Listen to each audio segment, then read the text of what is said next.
I think today people worry a lot about the world, about the economy, China economy in the world, but I'm a very optimistic. When people start to worry, that is the opportunity is.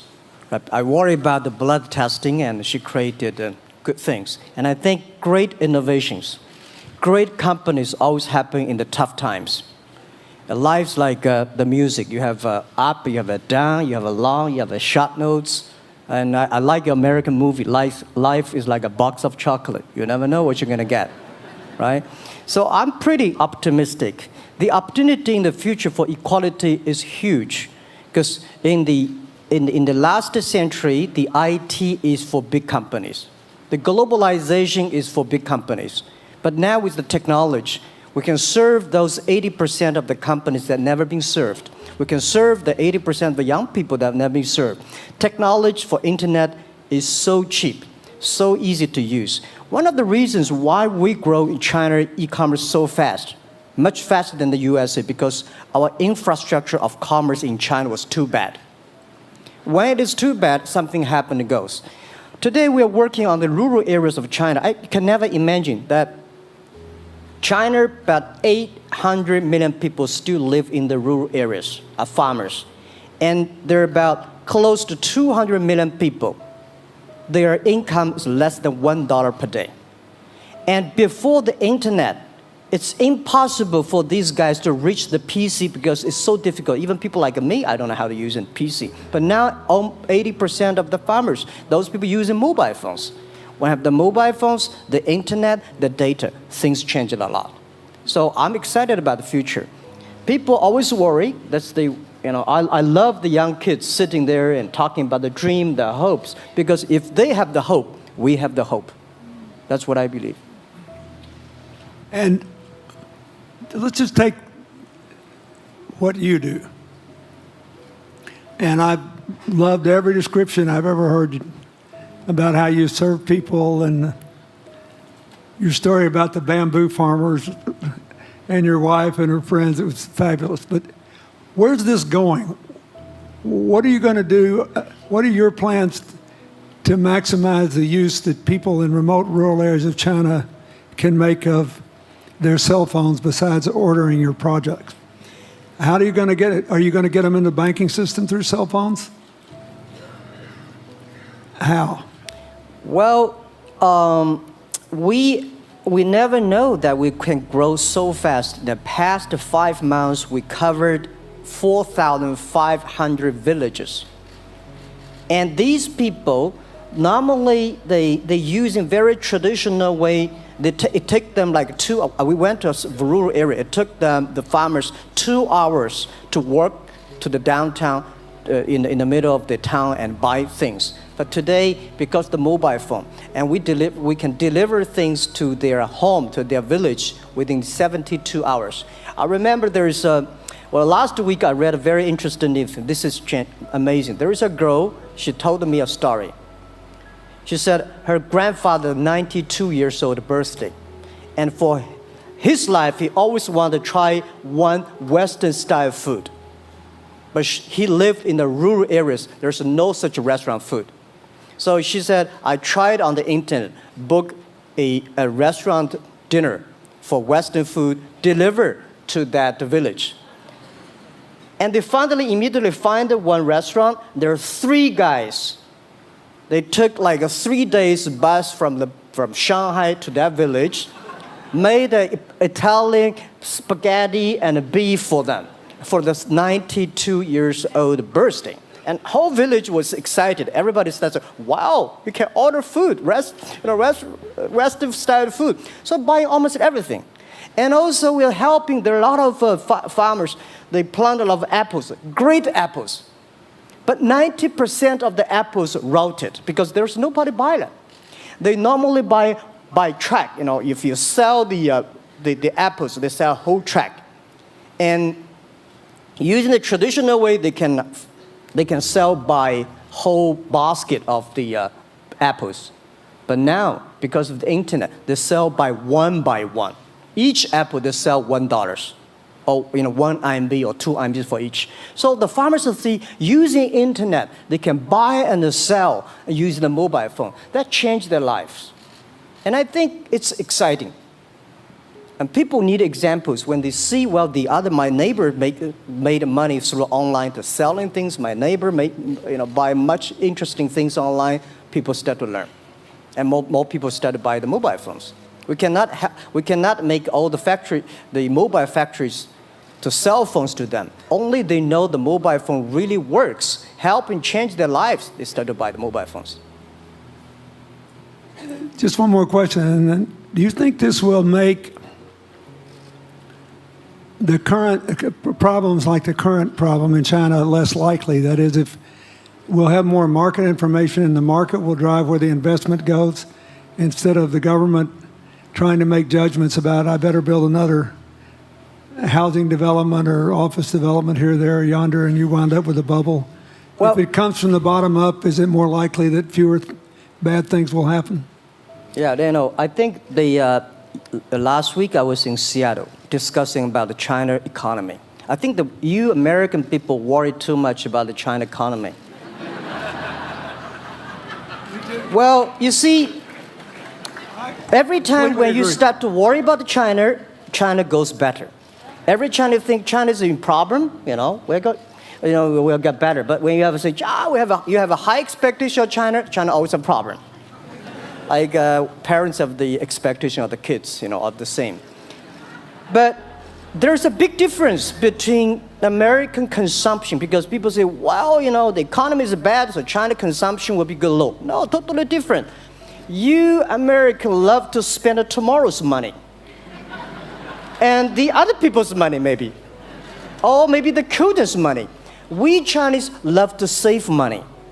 We are probably the largest country, the safe deposit in the whole world because we've been poor for so many years. When we make money, we put in the banks because someday we know the disaster is coming, so we can spend the money.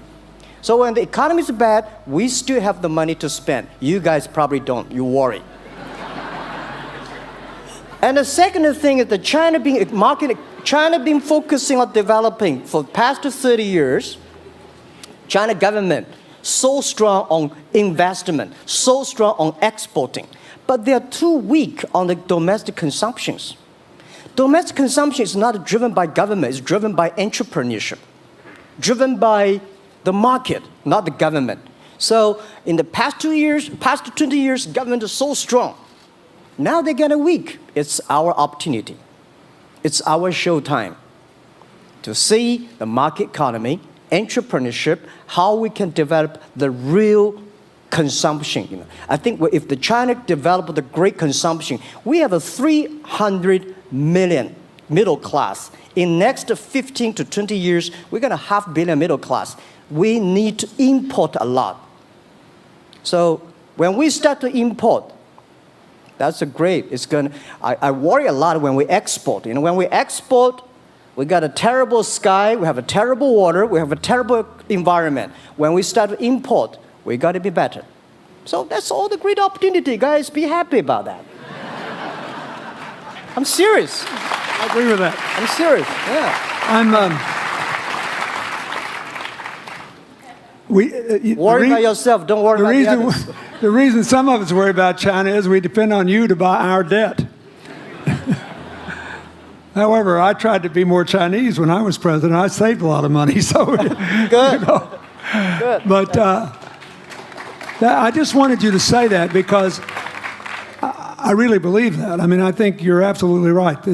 The trend toward greater internal consumption I think, will remain unbroken in spite of whatever the difficulties are in the next few months. I think it's important not to overreact. You can't break the trend. You've got to clean up the land from chemical contaminants. You've got to clean up the air. You're going to do it. Yep. And a lot of Chinese will make a lot of money out of that. There'll be a lot of great new companies, and there'll be opportunities to import from other places. Yeah. So can you discuss your theory of what you're doing and other things in terms of whether it advances equal opportunity and social solidarity Tell them what you think's going to happen. And what other kinds of, when your opening remarks, you just said technology is going to be active in this way in other areas of the economy. What do you think the next big opportunities are? But first, tell them just in 2 sentences what you're doing, because Jack and I know, and we haven't been clear enough. Explain it, and explain how you think that advances social solidarity and equality of opportunity. Well, our work is in the belief that access to health information is a basic human right. And that lab information, particularly because lab data drives 70% of clinical decisions, needs to be accessible to people before they're sick.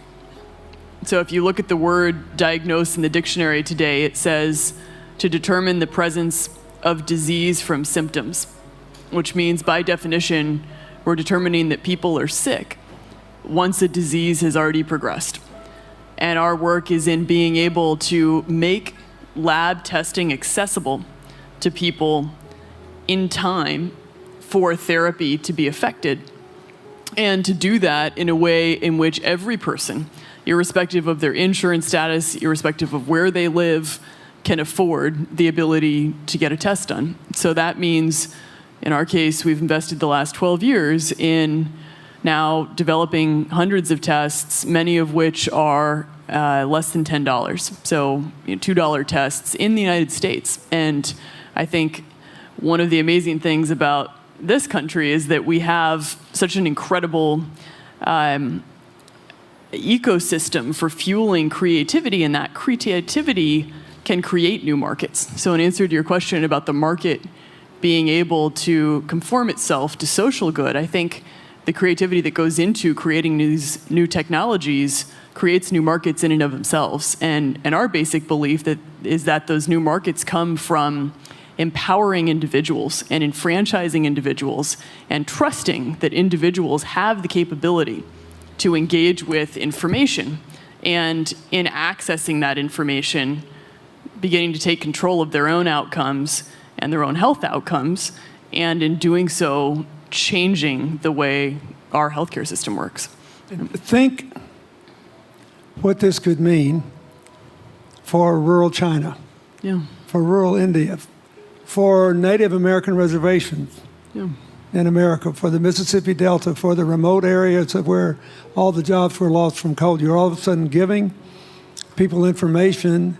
And one of the most important things I think we did in my second term as president in the healthcare front was develop this diabetes self-care program. And all of a sudden, Jack's company could be delivering the means to self-care based on your test. I mean, I think that this is a very big deal. We all want to live as long and as well as we can. And Craig Venner was here. We were joking about whether we'd make it to 100. But in the meanwhile, you want to keep people healthy. And if they're sick, you want to intervene early, not late. Yeah. Well, and if you look at, the ability to engage with this information, we have a $4 trillion healthcare problem in this country. 20% of it is type 2 diabetes, which is reversible. And we have 90 million Americans who do not know they are pre-diabetic. But access to information and the ability to engage with that information is the foundation for being able to change those outcomes and cost, right? One more fact, and then I want to call on Jack. You founded this company 12 years ago, right? Yeah. Tell them how old you were. I was 19. So, don't worry about the future. We're in good hands. So, I was thinking about 19, where I am. 19, I've not passed the examination for university yet.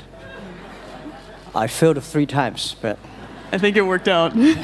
I'm not good at schooling. Well, yeah, that's why I give confidence to a lot of young people in China. If Jack Ma can be successful, 80% of the people can be successful. People like her, we're jealous. But, well, equality, I would like to make a little bit technology helping, because yesterday I was joining the UN Women Conference about gender equality. And I think the first technology revolution happened 200 years ago in the UK, released the human body, the arm, stronger. The second technology revolution in the USA for energy, you can last long. But this technology revolution release the brain. So this century is not a competition who is stronger, whose muscle is stronger. It's who is smarter, who is soft, who can listen. It's the challenge of wisdom. So man, woman equal. On the internet, you can never see he's a woman or man. And on the internet, women can serve much better than men on the internet. Men talking about the business, talking about numbers, competition, they make business very cold. Women, they make business very cozy, lifestyle, and interesting. 50%, more than 50% of our shop owners, more than 5 million shop owners are women. And people love that. I mean, this is a great thing I see that this century we see more and more women leaders, on the state leaders, presidents. In the future, we're going to General Secretary of the United Nations should be a woman leader. And this is the great century for equality. And I feel excited about that. Let me ask you, we're almost out of time, but one of the things that we haven't talked enough about here, and not just here, but generally, is whether the leapfrogging we saw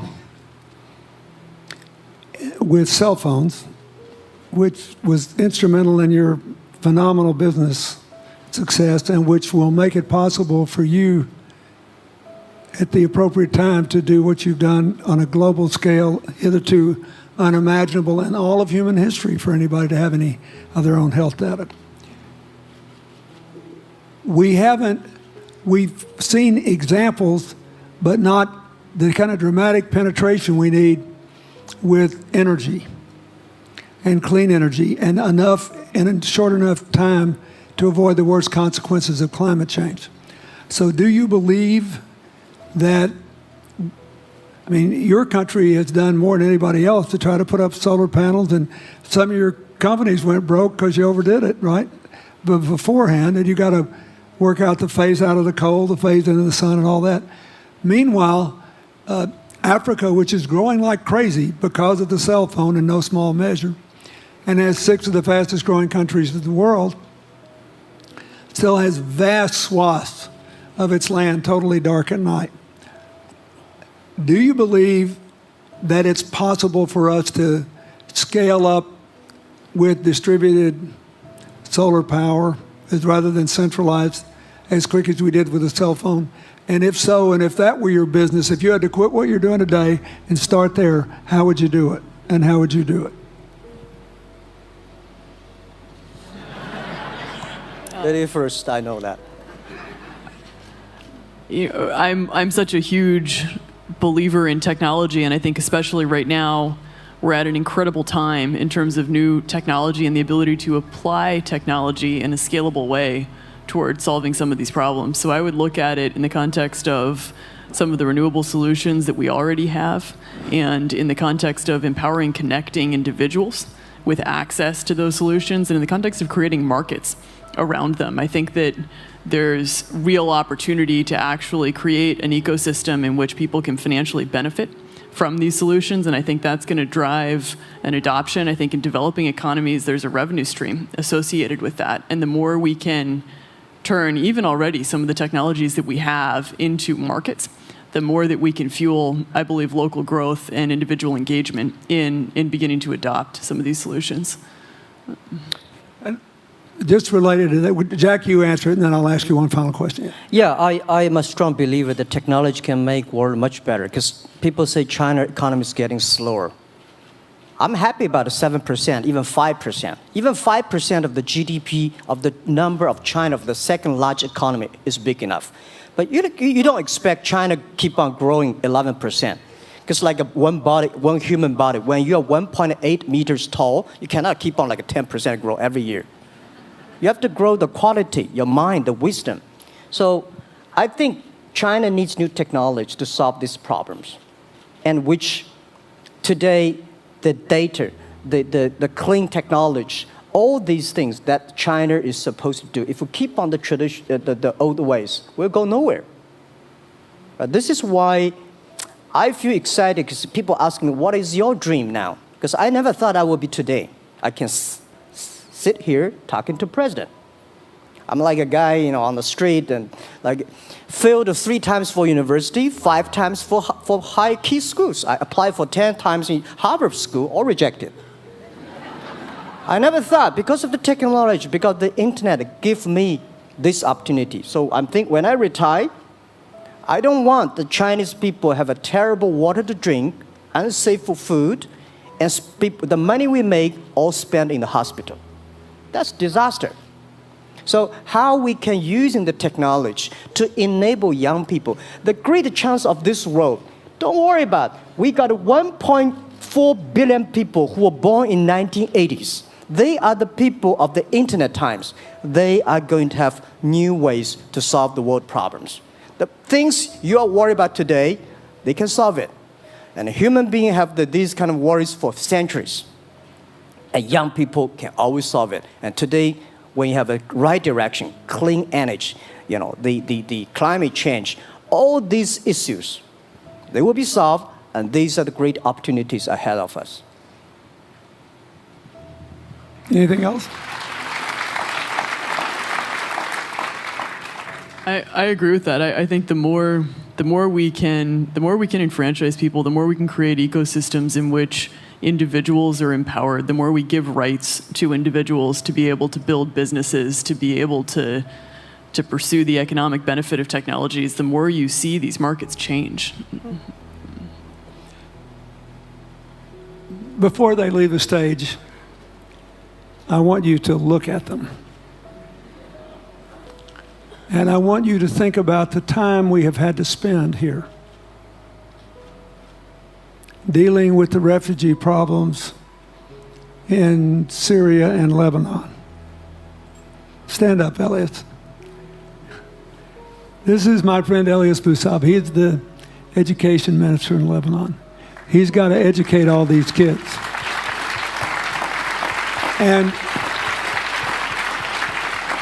so he left a miracle that very much reflects the lives that Elizabeth and Jack have lived. He was in a very responsible position at the American University of Dubai. They started bringing American scholars over there to live in an Arabic culture.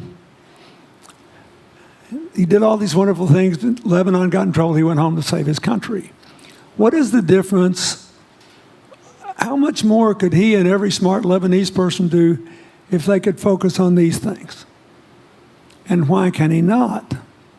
Because the place is dominated by people who think their differences are more important than their common humanity and their common challenges.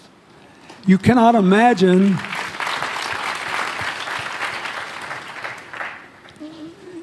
Jack Ma's proud of being Chinese. I like that. He never hid it. He's happy about it. I'm proud to be a global citizen too. Yeah. Yeah. And I imagine Elizabeth's proud to be a blonde-haired, blue-eyed American techno whiz from Northern California. Yes. But they don't, not a word either one of them has said has defined the meaning of their lives or the direction of their work with negative reference to someone else. My friend Dikembe Mutombo, stand up. No, you don't have to stand up. It'll hurt you too much. You're an old man. My 7'2" tall friend was just inducted into the National Basketball Association Hall of Fame. And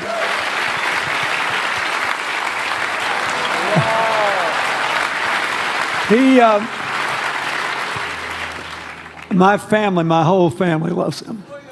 And I have seen how much he has given back to his native country, Congo, which has been so troubled. I've known him a long time. We both went to Georgetown University. I did before he was born, I think. I've never heard him say a resentful thing about anybody. I have seen him give and give and give and try to give the people in his native land opportunities. Why am I telling you this? He's had a good life because he never defined his life with negative reference to anybody else. He never begrudged anybody else's success, and he thought he had an obligation to help other people. I'm telling you, we are back in a time of collective global insecurity where the main struggle is the oldest one in human history, just in modern techno realities. I mean, if you were trying to build the Middle East, you would think about our permanent sponsor here, the ambassador from Oman, who her government tried to help head off a calamitous war in the Middle East over the nuclear issue in Iran. We all pray to God that it'll work out all right. And the lead she made. You look around all these places, wherever people are putting aside their differences and working together, good things are happening.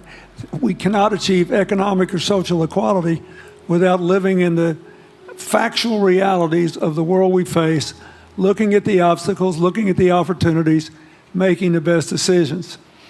And those of us who even feel good about ourselves because we think we spend a lot of time giving, our whole goal should be to work ourselves out of a job. One of the things that Bill and Tanny Austin are sitting there with Starkey, they started giving away hearing aids, and then they decided, well, we better teach these young people how to speak. If they get the gift of hearing, they'll have to learn that. So they got into the education business. Sonny Varkey got into the education business and decided somebody ought to do something really dramatic to remind people that the only people that really matter are the teachers. So he gave the first Global Teacher of the Year award last year, and an international panel gave the prize to a teacher from Maine who promptly gave the entire $1 million to her school. The woman never made any money in her life. She gave all the money away immediately. The future is going to be forged by people who think of how to use the modern tools that we are given, as Elizabeth and Jack have, to create opportunity through empowerment. And it will not be a straight line. It's too many moving parts. But I just want you to think about that. The reason you feel good looking at them is that you identify with them even though they're different from you.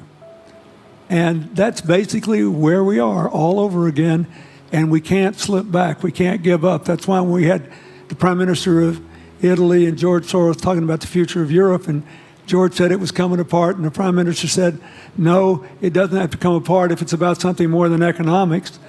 I thought it doesn't have to come apart if you will it not to.